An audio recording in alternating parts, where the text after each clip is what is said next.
এই ধরনের প্রশ্ন সেন্ট্রাল এবং স্টেটের বিভিন্ন চাকরির পরীক্ষাতে আমরা আসতে দেখি। তো আজকে খুব সহজে শিখে নেব কিভাবে তাড়াতাড়ি এই প্রশ্নগুলোকে উত্তর করা যায়।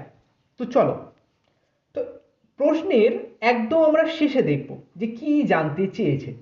তো এখানে জানতে চেয়েছে ইট বলে যে শব্দটা আছে সেই শব্দটি কোন সংখ্যার সাথে জড়িত।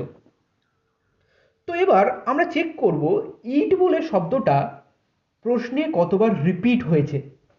আমরা দেখতে পাচ্ছি ইট বলে শব্দটা প্রশ্নে একবারই এসেছে, তার মানে এর কোনো রিপিটেশন নেই। তাহলে এই ইট শব্দটিকে যে সংখ্যা দিয়ে কোড করা হয়েছে সেই সংখ্যারও কোনো রিপিটেশন হবে না, সেই সংখ্যাটা একবারই ব্যবহার হবে। তো এবার দেখো আর হি ইট, এইখানে 6, 8 এবং 9 এই তিনটে সংখ্যা দিয়ে এই তিনটে শব্দকে কোড করা হয়েছে। এবার একটা খুব গুরুত্বপূর্ণ কথা বলে রাখি, 6 মানে আর, 8 মানে হি আর 9 মানে ইট, এইভাবেই যে কোড করা হয়েছে সেটা ভেবে নেওয়ার কিন্তু কোনো কারণ নেই।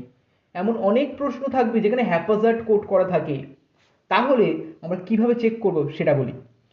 তো আমরা এবার দেখব কোন সংখ্যা, যে সংখ্যাটার কোনো রিপিটেশন নেই প্রশ্নে। তাহলে দেখো 6 বলে যে সংখ্যাটি রয়েছে সেই সংখ্যাটা কিন্তু 3বার রিপিট হয়েছে, তিনটে জায়গায় 6 আছে, তার মানে 6 অ্যান্সার হবে না। 8, 8 বলে যে সংখ্যাটা রয়েছে সেটা দেখো 3 নম্বর জায়গায় কিন্তু রিপিট হয়েছে, সেটা কিন্তু রিপিটেশন আছে, তাহলে একমাত্র 9 যে সংখ্যাটি রয়েছে সেই সংখ্যার কোনো রিপিটেশন নেই।